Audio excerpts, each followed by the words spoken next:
Alright, so I'm going to do a basic full face with just the main 4 colors and then the 3D and the blend brush. Now you could get away with just one of these. The blend brush is going to be lighter coverage and the 3D brush is known for being just fast. It's just our original kind of the OG brush. So I'm using the larger end to pick up my main highlight color.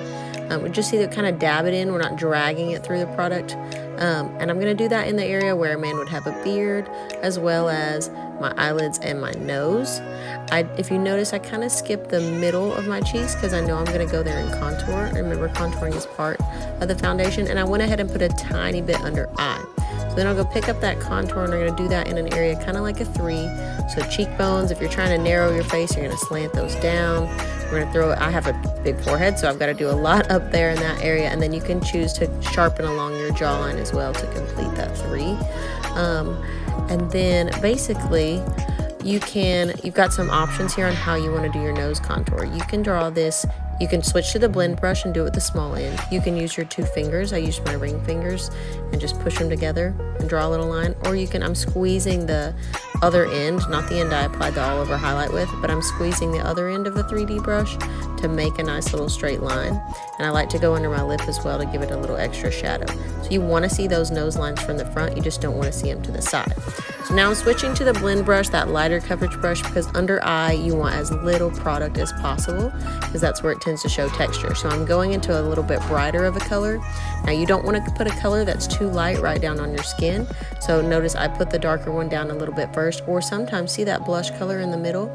I use Frenchie under eye circles because my eye circles are blue, and I'll put that down first before the brightener. That's just like an extra color correcting tip.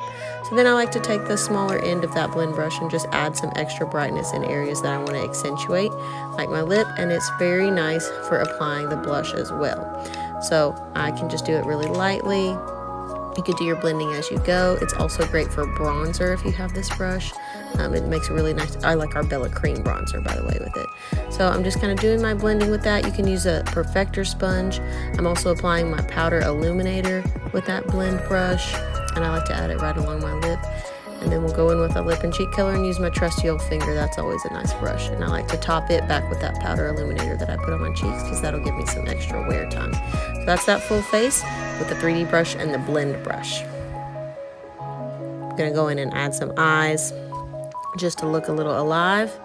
For that, I'm using the eyeshadow brush, just one of them. I like to darken under my eyes with like just a typical, dark brown, black, any color, and kind of make a natural eyeliner and use that on the outer corners and then brighten on the inner corners. But obviously this is just extra, but I like to add the eyes to look a little bit more alive because when I look at my face, I'm a little mouth heavy. I just see teeth, so I need some help. But if you notice, I went back into my color at the end and cleaned up around my eyes with my highlight color.